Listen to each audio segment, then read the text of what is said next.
I was very much the W.G. Grace of my time.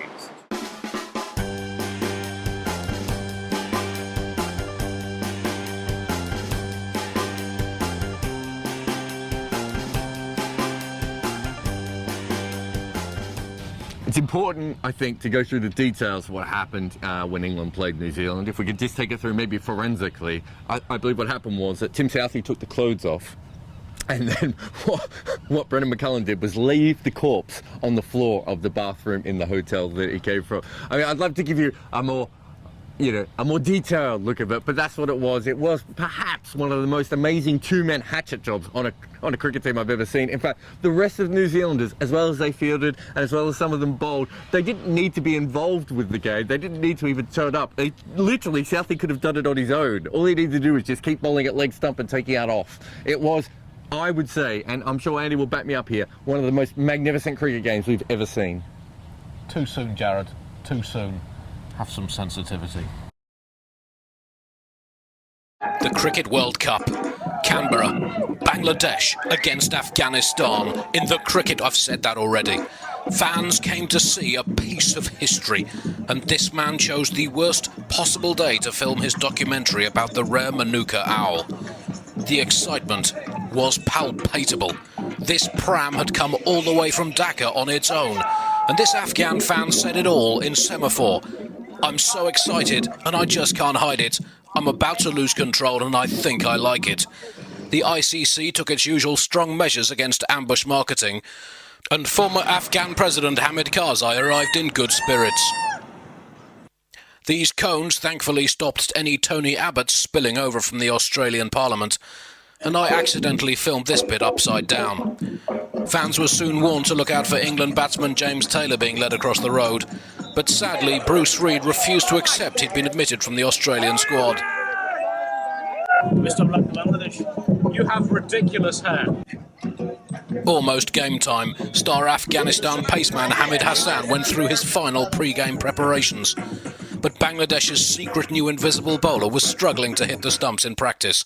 And the question remained, yes, this is a great day, but will Afghanistan find their road blocked and be prevented from rising to the pinnacle of cricket? Will that do for a pinnacle? That's a pinnacle. That's a definite pinnacle. This piece is flagging. The end. Chris Woakes, 2 for 8 off 3 overs, a better average than Tim Southee, a better economy rate than Tim Southee, therefore he bowled better. 2, Chris Woakes again bowled a maiden over when New Zealand only needed 5 to win. If he can do that again in the final, in the last over, England will be right in business. 3, England's fielding, almost flawless, largely because the ball was flying over their heads. They even took some good catches of balls thrown back to them from the crowd.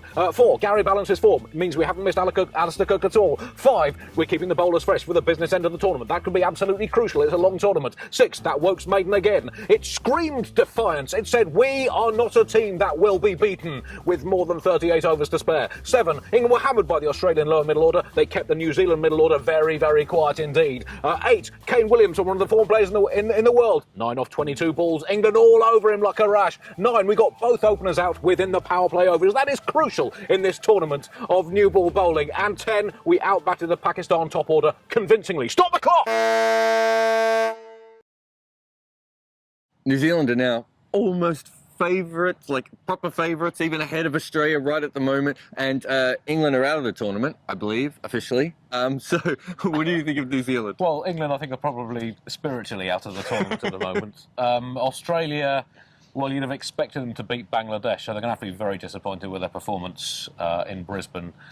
So New Zealand definitely looking very strong. And you see the way they batted against England. I mean, that is just everything that New Zealand batsmanship is not about. That is a I fair grew up point. in the 80s. Bruce Edgar, John Wright, Trevor Franklin, they must all be turning in their still empty graves. I mean, that kind of six hitting is not what this country is supposed to produce at the top of the order. Even Martin Crowe, he had a sort of elegance to him, a sort of swagger, a sort of gentleness. He sort of pushed the ball to the boundary. That was brutal. Yeah, that was not batting. That was a human rights abuse against the England bowlers. It shouldn't have been tolerated. Brendan McCullum should be in The Hague apologising as we speak. And he might be. Tim Southee and his bowling, I mean, I think New Zealand's biggest Achilles heel in this whole tournament could be that they'll swing the ball like crazy in New Zealand, get to Australia, and it may not swing. But right at the moment, they're looking amazing. They are looking good. Tim Southey, but all 7 wickets pitched up in, I believe, the green zone. Above the salmon. Above the salmon. He bowled above the salmon. And that's where you want to bowl these days, above the salmon. Yeah. Well, that does sound like a euphemism. He bowled above the salmon. It was outstanding. You see, in England against Australia in the first game, they've got all these good swing bowlers. They seem to be trying to swing it off the middle of the pitch. That did not work. Southey was basically perfect. Perfect. Very much like you, Jared. Basically.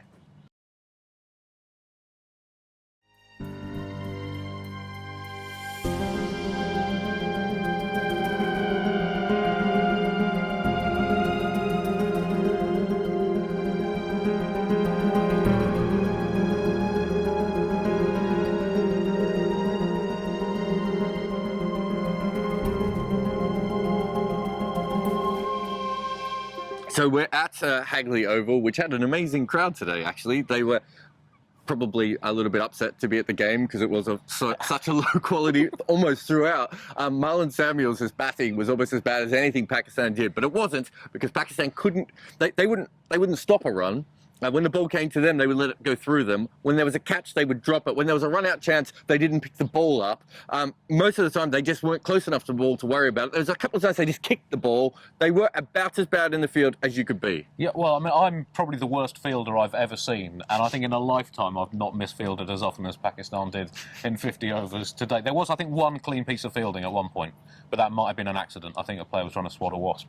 But then the bowling started off pretty well. They bowled decently. A little bit short, maybe. Early, yeah, and but then at the end, it was all over the place. West Indies got, I think, about 115 in the last 10 overs of a series of slow full tosses. Probably not the ideal ball to bowl to Andre Russell. It's also worth looking at Wahab Riaz's pitch map if you can, because it's like he vomited out the balls rather than bowled them by the end there. Yeah, it had an interesting splatter pattern for any young detectives out there.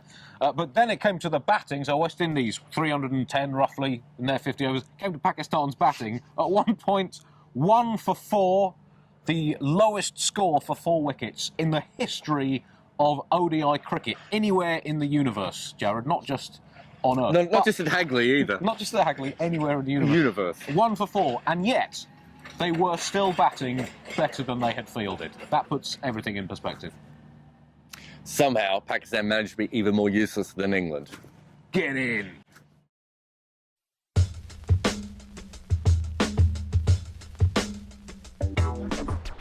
I would have made so much money if I'd been playing today.